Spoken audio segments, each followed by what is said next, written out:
Ani jaaladhu isa kanadha jedhee ragaa ba'e keessa waan cuugaa nutti fidu. Inni biraa immoo namni amane garuu cuubamuun ni fayyaa. Akka kitaaba kan amane kan cuubamne hin fayyu jechuudha.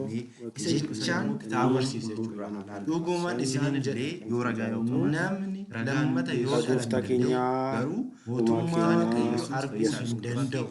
Fayyuu hin danda'u. Isin gaafadhaa akkam jirtu?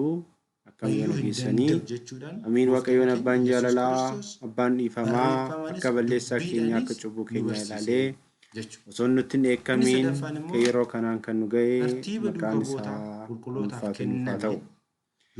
Egaa maatii waaqayyoo guyyaa har'aa immoo wajjin kan ilaallu akka mata dureetitti fudhanneetoo ilaallu keessaa kadhannaa gara dubroo Maariyaamitti maaliif taasisnaa?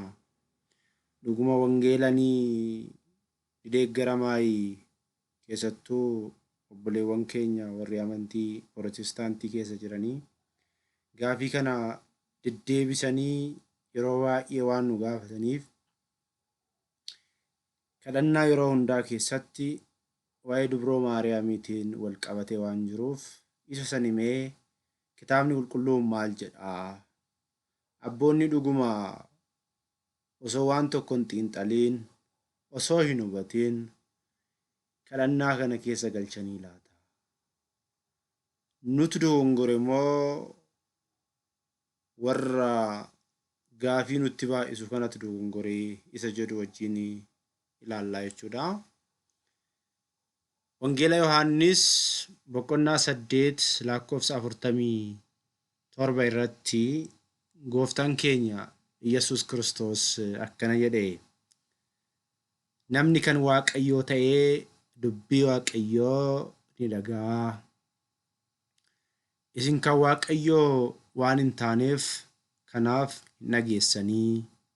Dhugumanii isiniin jedhaa, namni dubbii koo dheeguu yoomiyyuu du'an arguu jedha. Galanni Waaqayyoo fi haa ta'u. Abbaan keenya uumaan keenya Sillaaseen kan nu uume akka nuti duunuuf akka nuti bannuuf miti, akka nuti jiraannuudhaaf jiraachuudhaaf immoo kitaaba qulqulluu hubachuun, kitaaba qulqulluu beekuun, beeknee ittiin jiraachuun immoo dirqama kiristaanotaati jechuudha. Keessattuuyyuu ijoolleen Ortodoksii kitaaba qulqulluudhaan wal beekuun, kitaaba qulqulluu hubachuun, kitaaba qulqulluu immoo hubannee immoo wangeela lallabuun dirqama keenya akka ta'e hundi keessanuyyuu beekuu qabdu jechuudha. Yeroo baay'ee oduma garaagaraatiin fudhatamneeti wannuma amantaan Ortodoksii wangeela akka waan hin barsiifnetti goona. Amantaa kana keessa duuka bu'oonni turanii jiru. Duuka bu'oonni 12 hanga handaara biyya lafaatitti deemanii wangeela kan bal'isan, wangeela kan lallaban, wangeela kan barsiisan fedhii foonii isaanii guuttachuudhaaf osoo hin taane kaayoon wangeelaa isaanii galeetidha.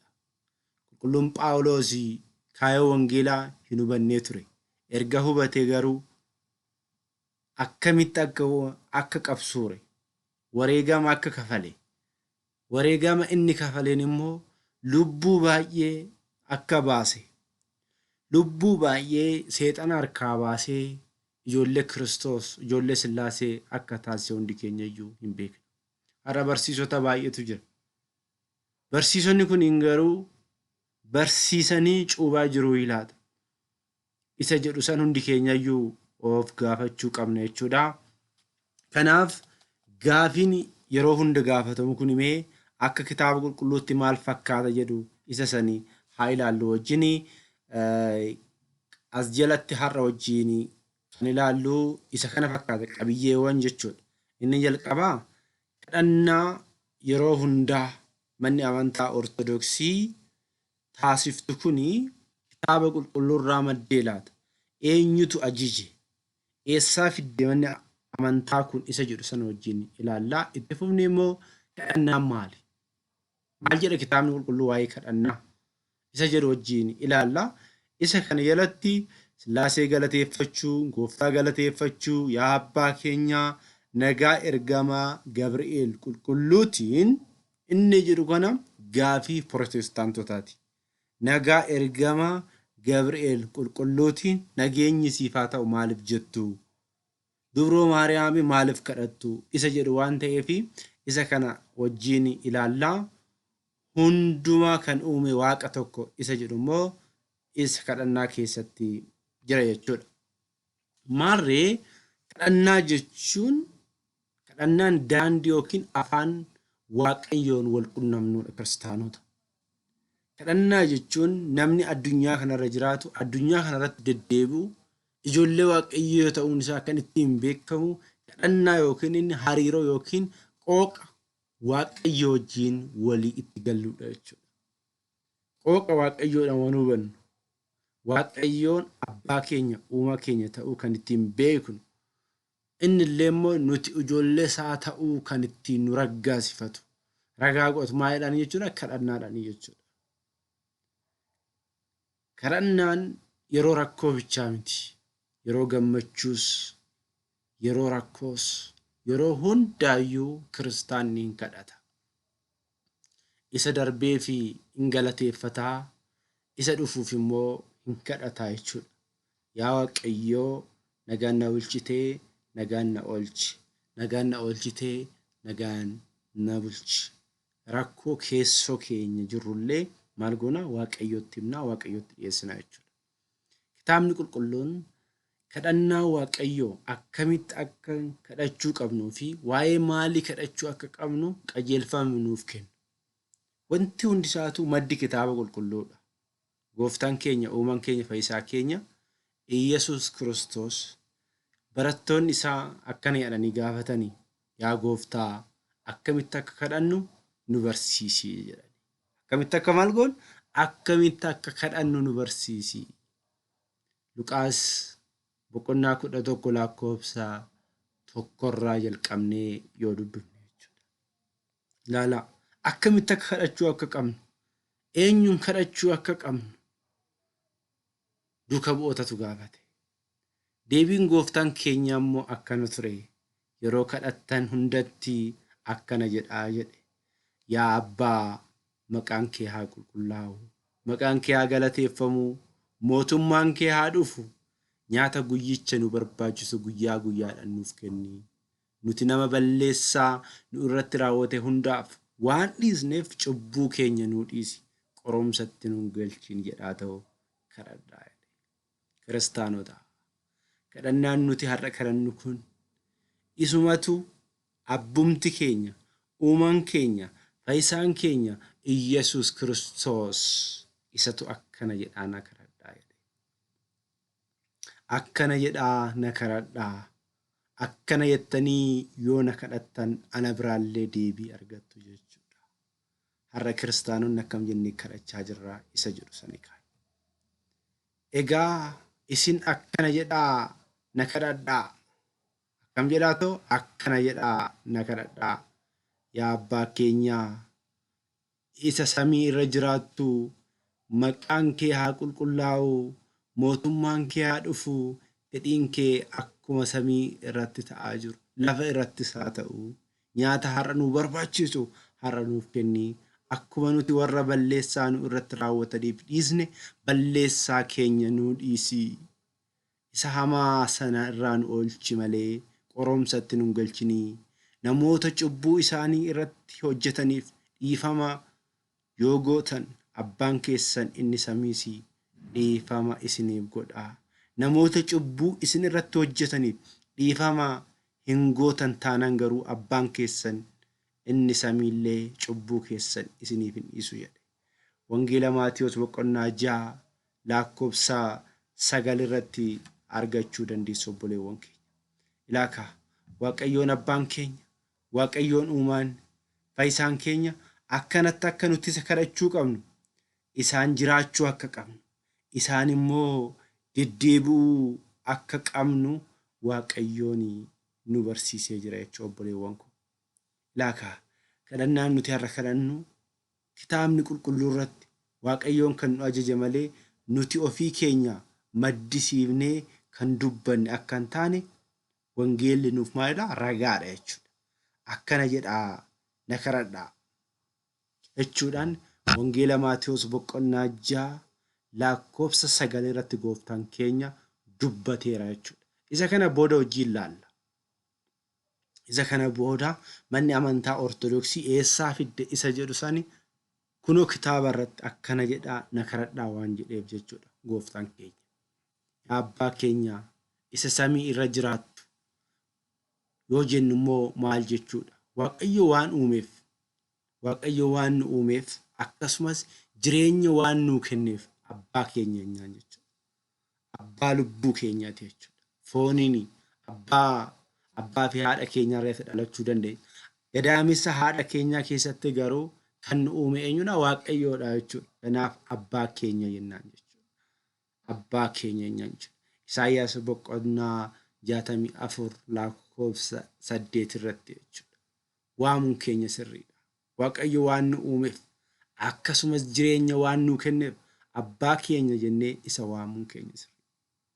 Maqaan kee haa qulqullaa'u, maqaan kee haa galateeffamu yoo jennu immoo maqaa Waaqayyoo inni Yehoo yookiin Waaqayyoo jedhamu kabajamuu fi akka qulqulluutti ilaalamuu qaba. Ilmaan namoota amalaawwan gaarii Waaqayyo qabuu fi kaayyoo isaa warra kaanitti himuudhaan maqaa Waaqayyo qulqulleessuu irratti hirmaachuu danda'uudha jechuudha. Faarsaa boqonnaa 83 lakkoofsa 18, Isaayyaas boqonnaa 6 lakkoofsa 3 irratti ergamoonni Waaqayyo qulqulluu qulqulluu Waaqayyo isa maccaa jedhanii too akka sagadan maal godha jechuudha? Wangeelli nuuf hima jechuudha. Waaqayyoon qulqullaadha. Nutu qulqullaa yoo isa waammanne yoo isa kadhanne keessa keenyatu qulqullaa jechuudha obboleewwan ko. Kadhannaa yeroo hundaa keessatti mee isa amma laalle kana manni amantaa Ortodoksii immoo akkamitti akka isheen kadhattaa laallu. Jalqaba irratti hundi keessaniyyuu akkuma beektanii mallattoo fannoo gooftaa koo Iyyasuus Kiristoosiin qaama koo hundumaa yeroo 3 nan mallatteessa. Yeroo 3 maqaa Abbaa, kan Ilmaa, kan Hafuura Qulqulluu Waaqayyo tokkoon Amiin jennee mallatteeffanna jechuudha. Maal jechuudha? Abbaan addunyaa kana kan uume Waaqayyoon samii kanaa ol kan jiru isa ta'uu erga amanneen boodatti, erga beekneen boodatti jaalala nuuf qabuuf jecha immoo samii irraa bu'uusaa addarraa jalqabneeti gara jidduu kanaatti gad dhufna jechuudha.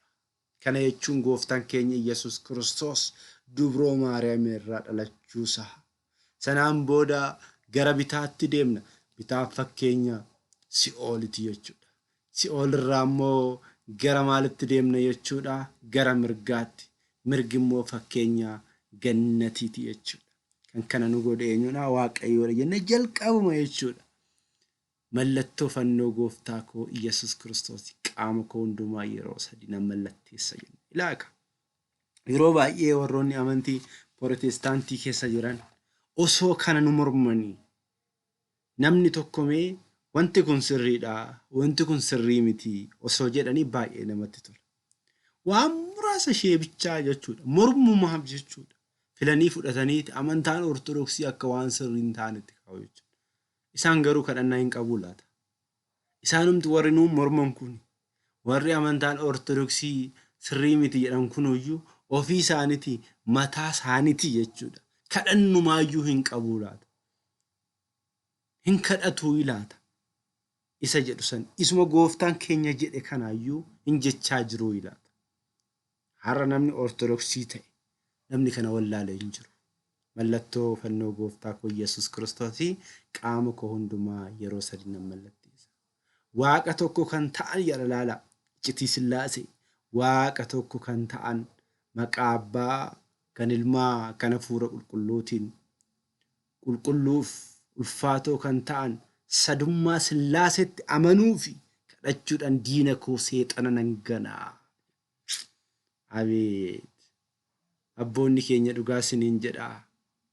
Abboonni keenya kana durii beekumsi isaanii hafuurri Waaqayyoo isaa wajjin jiraachuu isaa kan nu hubachiisudha jechuudha.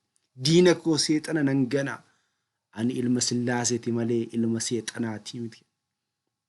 Kanan arganii laata warri Pirootestaantii kanan arganii laata warri amantii biraa keessa jiran. Kanaan booda homaa jenna haadha koo mana kiristaanaa kana fuuldura dhaabbadheen si ganaa. Eenyuun? Daabiloosidhaan.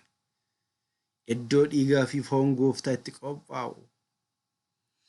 Iddoo kiristaanonni walitti qabanii mootii qaraaniyoo kiristoosiin itti faarsan fuuldura dhaabbadhee kiristaanota warra kiristoosiin amanan fuuldura dhaabbadhee diina koo kan taate daabiloos sin ganaa.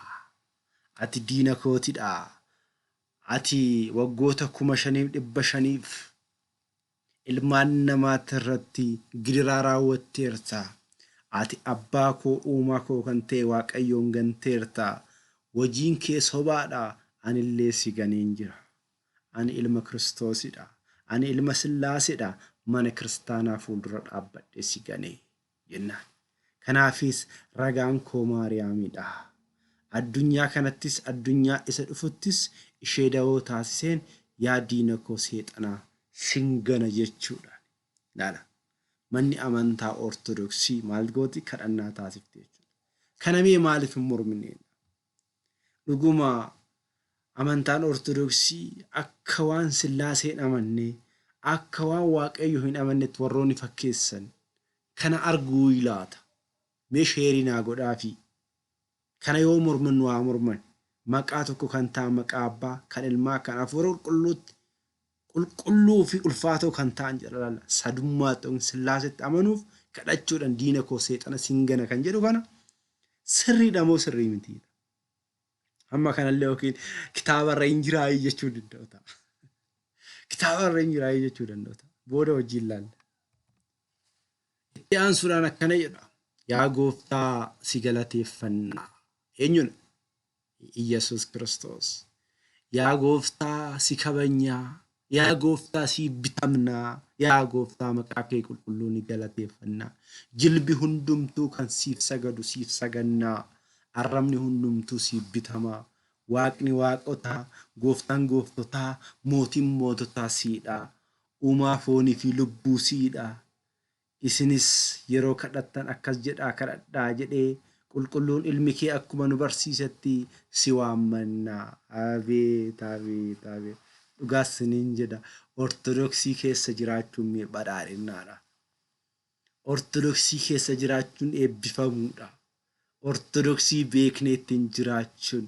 Kanaaf yaa obboleewwan koo wangeela haa beeknu. Wangeela haa hubannu wanti jedhu kanaafidha. Wangeela yoo beekne, wangeela yoo hubanne dhugaa mara adda baafne obboleewwan koo. Sobaa fi dhugaa adda baafna. Warroonni maqaa keenya balleessan dhugumaa laata? Dhugumaa laata? Waan dhugaa dubbatanii waan soba dubbatan kan jedhu adda baafanne jechuudha. Laala.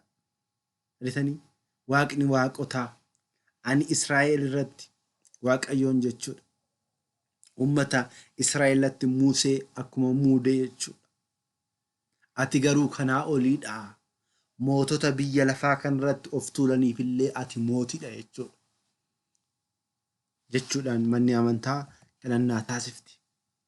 Mootummaan kee haa dhufu. Mootummaan kee haa dhufu. Mootummaan Waaqayyoo bulchiinsa samii Iyyasuus mootii isa ta'e.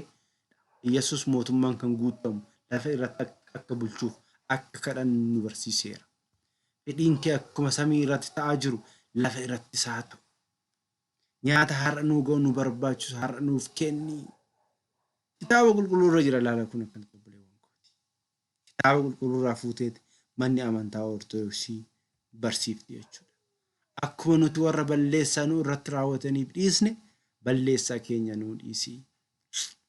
Yaada naannoo caqasa kanaa irratti jechi edaa jedhu yeroo cubbuu ibsuuf hojii irra oolu jira. Cubbuun keenya badiin keenya badii keenya balleessaa keenya irraa nu qulqulleessi. Hundi keenya cubbuu raawwanna.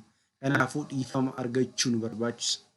Haa ta'u malee dhiifama Waaqayyoo argachuu yoo barbaanne cubbuu warri kana nu irratti raawwataniif dhiifama isaanii gochuun fedhii qabaachuu qabna jechuudha.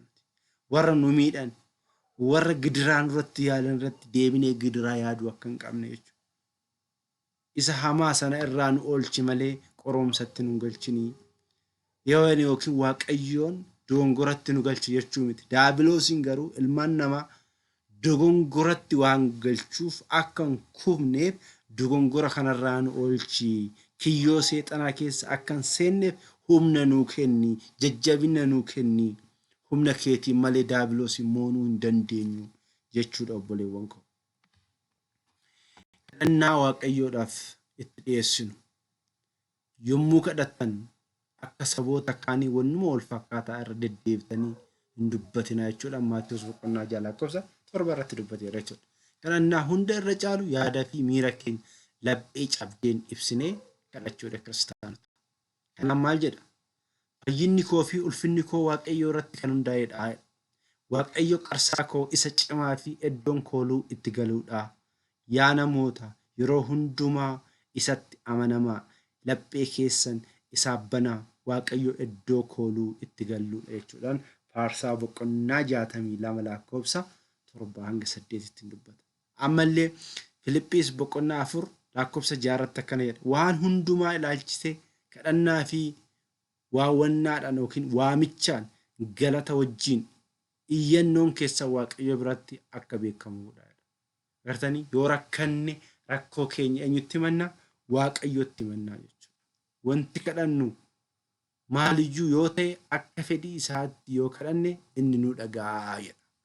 Ergaa Yohaannis 1:5 lakkoofsa 14 ba'aa kee waaqayyo irratti gati innis si deeggara jechuudhaan Faarsaa boqonnaa 55 lakkoofsa 22 irratti hin dubbata jechuudha. Maarriyaa obboleewwan koo gara mata duree keenyatti yoo dabarru amantaan kiristaana ortodoksii tawaahidoo kadhannaa ishee yeroo hundaa taasistu bu'uura kitaaba qulqulluu ta'uun ragaadha jechuudha. Akka duratti ilaalletti jechuudha. Yaa abbaa keenya samiirra kan jiraattu maqaan kee haa qulqullaa'u isa jedhu saniin wangeela Luqaas boqonnaa 11 lakkoofsa 1 fi wangeela Maatiyos boqonnaa 6 lakkoofsa 9 irratti gooftaan keenya Iyyasuus Kiristoos kan nu barsiisudha jechuudha. Mootummaan kee haa dhufu, jaalalli kee samii irratti akkuma ta'e akkasumas lafa irratti haa ta'u. Kan nu ga'u soora keenya har'aaf nuuf kenni. Yakka keenya nuuf dhiisi. Nuttis kan nu yakkaniif akkuma dhiisnuuf qoromsatti nu galchiin hamaarraan oolchi malee mootummaan kan keeti hoo. Humnis galannis bara baraan amiin. Eessarra jira kana eenyu nu barsiise? Gooftaa keenya Iyyasuus Kiristoos jechuudha. Yeroo hundaa kiristaanota kadhannaa kana akka salphaatti ilaalinaa. Daqiiqaa muraasadha. Daqiiqaa 2-3 keessatti xumurtu jechuudha. Yaa abbaa keenya jettanii. Isa immoo laphee cabdeedhaan jechuudha. Laphee jaalala waaqayyootiin machoofteen jechuudha. Laphee jaalala waaqayyootiin cabdeedhaan kadhannaa taasisa. Humna guddaa qaba. Yeroo baay'ee kitaaba kana bitaa, kitaaba kanaan godhadhaa akkas warroonni jedhan jiru. Warroonni biizinesiidhaaf ka'an jechuudha. Kan inni nu barsiise kanaadha. Sanaan booda immoo faarsa Daawit yoo kadhanne gahaadha. Sanaan booda kitaaba qulqulluu dubbisuudha kiristaanotaa. Itti aansuudhaan ka'a. Amma gaafii pirootestaantoonni yeroo baay'ee kaasan maalidhaa? Nagaa ergama Gabree qulqulluutii yaa giiftii keenya. Isa kanatti aansinee kan jennu kana jechuudha. Yaa abbaa keenya samiirra kan jiraattu maqaan kee haa qulqullaa'u. Haa galateeffamu jedhanii warroonni hiikan jiru. Mootummaan kee haa dhufu. Jaalalli kee samiirratti akkuma ta'e akkasumas lafarratti haa ta'u. Kan nu ga'u soora keenya nyaata keenya har'a nuuf kenni. Yakka keenya nuuf dhiisi. Nutis kan nu yakkaniif akkuma dhiisnuuf jedha lala. Kanaaf obboleessa keenyaaf cubbuu dhiisuun dirqama jechuudha. Qorumsatti nu galchini hamaarraa nu oolchi mootummaan kee kan keeti hoo. Humnis galannis bara baraan amiin. Jenneen booda nagaa ergamaa qulqulluu Gabri'eelitiin yaa giiftii keenya Maariyaamii nagaan sii jennaa jenna. Yaada keetiin dubaroodha hoo. Foon keetiinis durboodha hoo. Yaa haadha waaqayyoo isa mo'aa siif galanni haa ta'u. Ati dubartoota keessaa kan eebbifamteedha. Firiin gadaamessa keetis kan eebbifamedha. Gammadi yaa ayyaana qabeettii waaqayyo si wajjin jira hoo. Jaalatamaa ilma kee gooftaa fi fayyisaa keenya Iyyasuus Kiristoos irraa dhiifama nuuf kadhadhu. Cubbuu keenya akka nuuf dhiisuuf hanga bara baraatti amiini. Amma kanarratti kaa yeroo baay'ee warri pirootestaantotaa kadhannaa ofii isaaniitiif jechuudha. Isuma Iyyasuus Kiristoos nu barsiise sanuyyuu odoo jedhaa jettanii nama hin jedhan. Odoo jedhaa jettanii jechuudha. Isuma sanuyyuu hin kadhatanii garuu maaliifii kan Maariyaamii kan itti galchitanii nu hin jedhu. Nuti ittiin galchine kitaaba qulqulluu irra hin jiruure mee haa laallu qaba. Isa laaluun duramee hundee amantaa keessattuyyuu abboonni bara 325 Ariyoos ergaa iccitii Sillaasee hin fudhadhu jedhe yookiin gooftaan keenya Iyyasuus Kiristoos waaqa miti jedhee abboonni walitti qabamanii hundeessan. Abbootiin amantaa jedhanii hundeessan isa keessatti mee akkana jedha. Hundumaa kan uumee waaqa tokko kan ta'u Waaqayyo Abbaatti nan amanaa. Samii lafa kan uumee addunyaa mul'attu kanaa fi kan hin mul'anne osoo hin uumamin isa wajjin kan ture ilma abbaa kan ta'u waaqa tokko Iyyasuus Kiristoositti nan amanaa. Ifarraa argame waaqa dhugaarraa argame kan dhalate malee kan hin uumamne amalummaa isaatiin abbaa wajjin kan wal qixxaatu hundumtuu kan isaan ta'e samii irras lafa irras kan jiru isaatiin malee hundumtuu kan ta'e hin jiru nu fayyisuu fi samii irraa gadi bu'ee hojii hafuura qulqulluutiin qulqulleetti dubroo Maariyaam irraa nama ta'e nuuf jedhee fannifamee bara Phiilaaxoos Pheenxechaattis rakkinna argee du'ee awwaalame guyyaa sadaffaattis du'a moo'ee ka'ee akkuma kitaabolee qulqullaa'oon barreeffame ulfinnii fi galataan gara samiitti ol ba'ee mirga abbaas taa'ee lammaffas warra du'anii fi jiraattota irratti mootummaansaa dhuman qabu hafuura qulqulluutti ni amannaa. Ilmis gooftaa jireenya nuuf kennuudha. Abbaarraa kan ba'e abbaa fi ilma wajjin tokkummaatti ni sagannaa fi ni galateeffannaa. Innis raajota irra bulee kan dubbateedha. Hundumaa ol kan taate duuka bu'oonni kan walitti qaban yookiin hundeessan ulfaattoo mana kiristaanaa takkittiitti ni amannaa. Cubbuun kan ittiin haqamu cuuphaa takkittiitti ni amannaa. Warri du'an akka ka'anii ni abdannaa. Jireenya isaa dhufuuf hanga bara baraatti amiinii. Laalaa obboleewwan koo. Mee isa kana keessatti warri Pirootestaantii maaliif gaaffii hin kaafne? Yookiin amantaan Ortodoksii isa kana akkanatti barsiifteerti. Isa kana immoo hin dogongorte maan jenna. Kana hunda keessa darbaniiti waan muraasa ishee barbaadanii jechuudha waan itti fakkaatin haasa'u jechuudha. Kun amma waa'ee iccitii Sillaasee, waa'ee iccitii cuuphaa, waa'ee iccitii siggaawee, waa'ee iccitii du'aa ka'umsaa isa yeroo darbe waa'ee utubaawwan 5 mana amantaa as keessatti argatte jechuudha. Abboonni keenya akkanatti qindeessanii kiristaanonni akka hubataniif akka beekaniif nuuf kaa'anii jiru jechuudha. Yaa Waaqayyo mooticha jechuudha. Qulqulluu jedhanii ni galateeffatta jechuudhaan Isaayyaas boqonnaa 6 lakkoofsa 3 irra isa jiru san jechuudha. Galanni keef samii fi lafa irratti kan guutedha.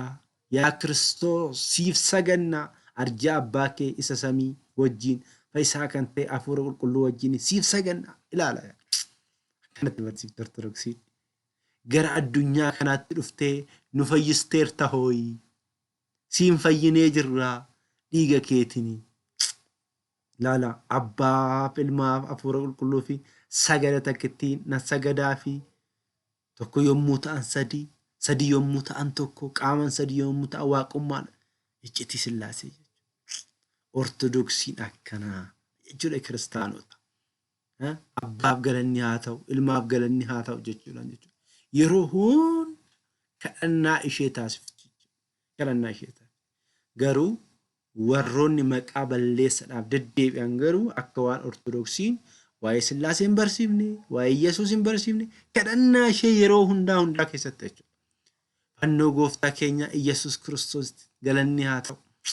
Isa dhiigni isaa irratti dhangala'e, isa ilmaan namaa fi jecha fannifame Kiristoos galanni haa ta'u jechuudhaan faarfatti jechuudha manni amantaa Ortodoksii. Inni biraa Waaqayyoon kan deessee kadhannaa giiftii keenya Maariyaamiin akkamitti akka kadhatte Wangeela Luqaas boqonnaa tokko lakkoofsa 46 hanga 54tti kan jiru jechuudha. Akkanatti Maariyaamiinis lubbuun koo Waaqayyo guddaa ni galateeffatti. Hafuurri koos Waaqayyo fayyisaa kootti ni gammaddi. Salphina garbittii isaa argeera. Kunoo har'aa jalqabee dhaloonni hundumtu na galateeffatu. Inni hojii guddaa naaf taasiseera. Maqaan isaa qulqulluudha. Dhiifamni isaas warra isa sodaatan irrattidha. Dhalootaa hanga dhalootatti humni isaa irree isaa murteessee akka yaada garaa isaaniitti warra of tuulan isaan bittinneessee warra jabootas teessoo isaanirraa isaan salphisee warra beela'anis arjummaa isaatiin quubsee soorattootas harka qullaa hambisee dhiifama isaa akka yaadatuuf Israa'el garbichaas simatee abbootii keenya Abrahaamiif sanyii isaaf akkuma dubbate hanga bara baraatti. Ilaala. Dubroo Maariyaam ammam akka isheen wangeelan cimtuu akka taate nu hubachiisa jechuudha. Waaqayyoo ishee uumaa ishee galateeffatte jechuudha. Isa kanaadha kan dubroo Maariyaamiif kadhannaa dubroo Maariyaam kan fudhatte kadhannaa keenyallee nuu fudhu jechuudhaan gara Kiristoositti, gara ilma isheetitti, gara Sillaaseetti boonyaa jechuudha. Badii maal qabaree kun Kiristaanota? Maal qabaree? Mee amma isa jalqaba wajjin laallisan ka haa laallu. Nagaa ergamaa Gabreel qulqulluuttiin yaa giiftii keenya Maariyaami nagaa siin jennaa jenna. Kun kitaaba qulqulluurra jiraayi. Kitaaba qulqulluurra jira. Maal jechaa jira jechi kun? Ergamaan Gabri'eel nagaa si gaafateera. Anis akkasittan nagaa si gaafadha jechuudha waan biraatii miti. Wangeela Luqaas boqonnaa 1 lakkoofsa 28 irratti kanadha. Ergamichis gammadii kennaan kan guutamte gooftaan si wajjin jiraatii. Ati dubartoota keessaa kan eebbifamteedha. Kuna wangeela መልአኩ ወደ እርሷ ገብቶ ደስ ይበልሽ ጸጋ የተሞላሽ ሆይ ጌታ ካንቺ ጋር ነው አንቺ ከሴቶች መካከል የተባረክሽ ነሽ አላት። ላለካ ክርስቲያኖታ ሚያም ኩኖ አስረ ወንጌል አረከን ይሮች እትፈምና ማለ ታንሴ ማለ ያረኬቲን ዱርቦዳ ፎንኬቲንስ ዱርቦዳ ያ ሃዳ ዋቀዮ ሲሞዋሲብ ገረኒ ሃታው ጀን ኩን ሌላ ክታውል ኩሉ ወንጌል ሉቃስ በቆናቶ ኮላኮስ ዲደሚ ቶርበረት ማጀ ergaan isaas gara dubroo Maariyaamii jedhamtu tokkotti ture. Isheen nama Yoosef jedhamu sanyii Daawit keessaa dhalatte tokkoof kaadhimamtee turte jedha. Gara dubroo Maariyaamitti jechuudhaan dubroo Maariyaam dubra ta'uu ishee ragaa baase jechuudha. Kanaaf yaada keetiin durboodha. Foon keetiinis jenna. Inni kun immoo raajiin dubbatamee ture. Isaayyaas boqonnaa 7 lakkoofsa 14 irratti maal jedha? Kanaafis Waaqayyo ofii isaatii milikkita isiniif ni kenna. Kunoo durbi ni ulfoofti ilmas ni deessi maqaa isaas Amaanu'el jettee ni moggaafti. Durbi ni ulfoofti. Gartan maal balleessine reenuti? Manni amantaa Ortodoksii maal badiin ishee? Dubroo Maariyaam jennee waamne eeyyan kitaaba qulqulluutu jedha.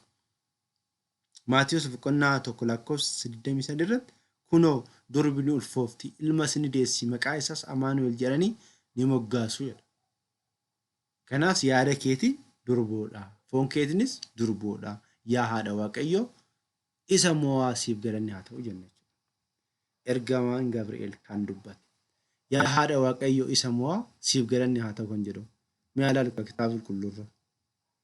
Inni kun Isaayyaas boqonnaa 9 lakkoofsa 6 irratti mucaan nuuf dhalateera isa jedhudha. Ilmis nuuf kennameera. Humni mootummaa isaa gateetti isaarra jira. Maqaan isaa gorsaa dinqii Waaqayyo jabaa abbaa bara baraa hangafa nagaa ni jedhama jedha. Kanaaf yaa haadha Waaqayyoo namni dubroo Maariyaam haadha Waaqayyoo ta'uu mormu yoo jiraate inni kiristaanaa miti. Inni shakkituudha.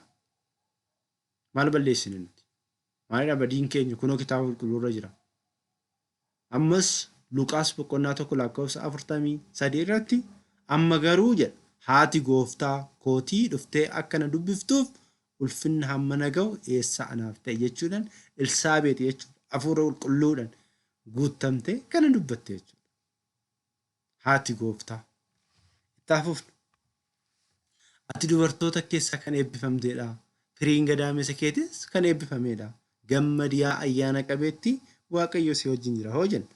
Kunis immoo kitaaba qulqulluurra kun Luqaas boqonnaa 1 lakkoofsa 28 irratti kan ergamichi isheetti mul'atee Waaqayyo gooftaan si wajjin jira hoo nagaan siif haa ta'u yaa ayyaana qabeettii.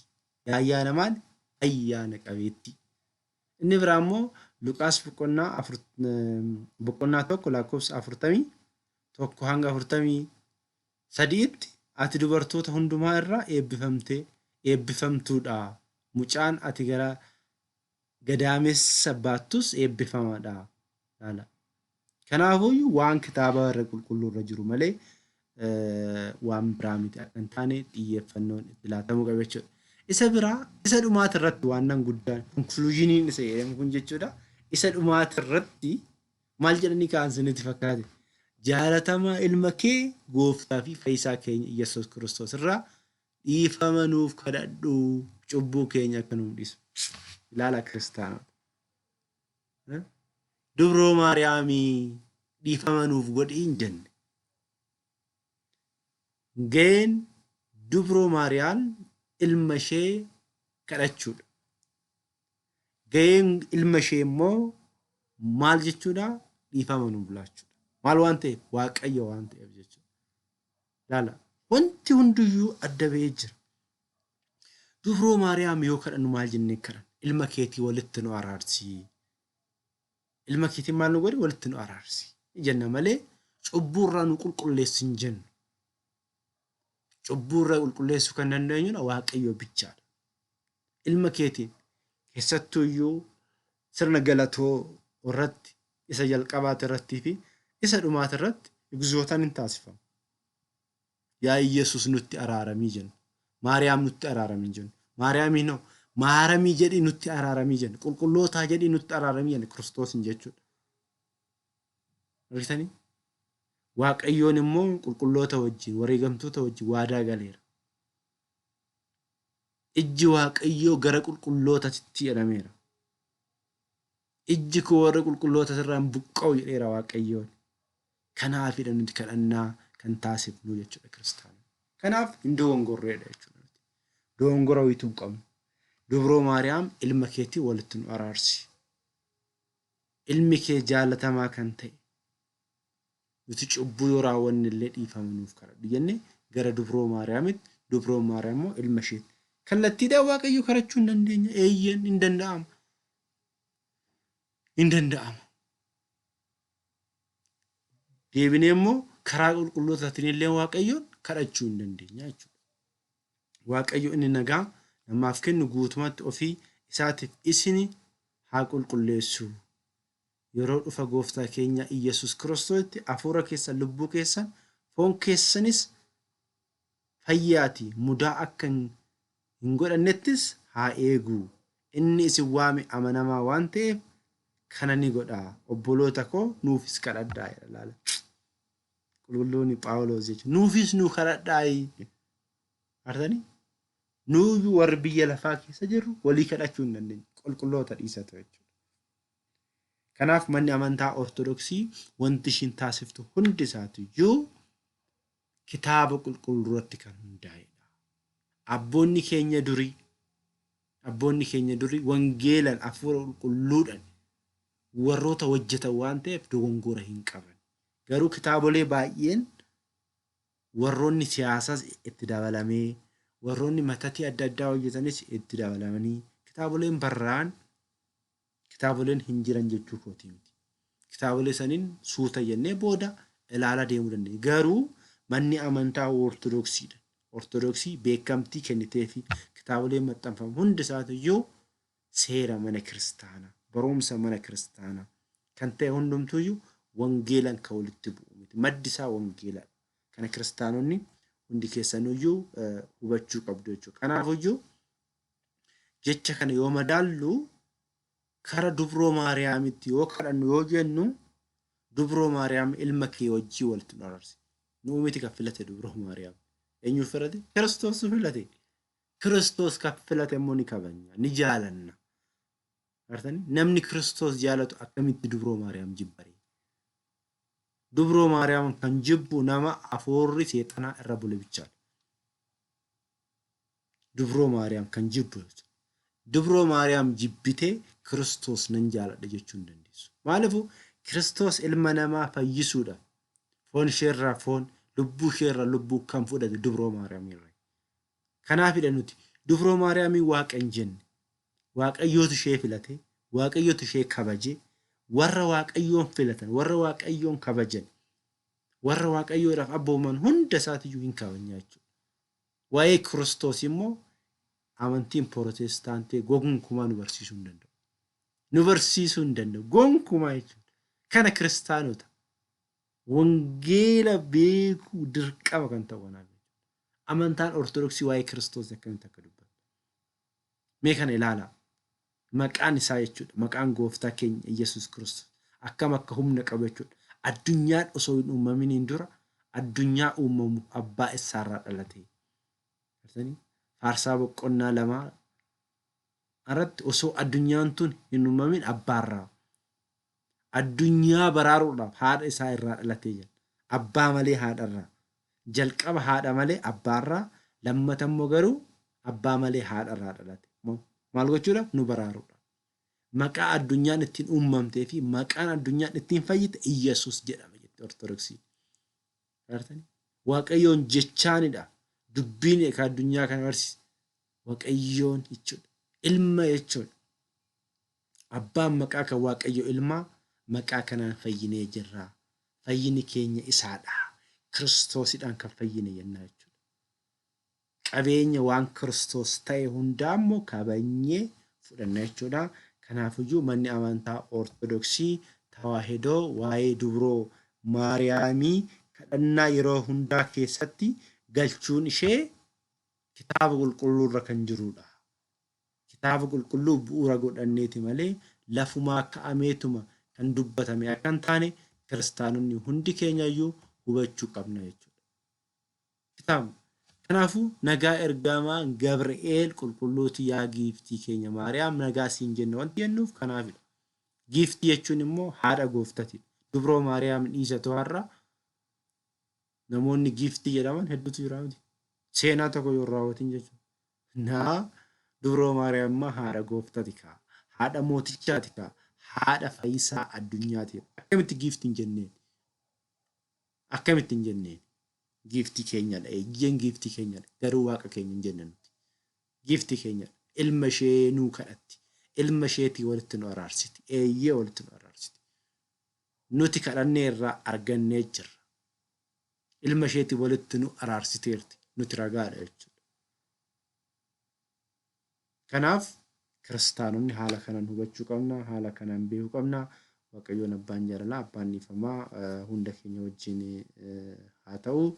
Namoonni wangeela sirriitti beekuu qabna. Wangeela sirriitti hubachuu qabna. Wangeela barsiisuu qabna. Yoo wangeela hin barsiifne yoo hin hubanne yeeyyiiwwan yookiin raajoonni sobduun uummata hin dogongorsiisu waan ta'eef hundi keenya iyyuu Waaqayyoon akka nu wajjin jiraatu kadhannaadhaan sirriitti cimuu qabna. Waaqayyoon abbaan jaalalaa hunda keenya wajjin haa ta'u.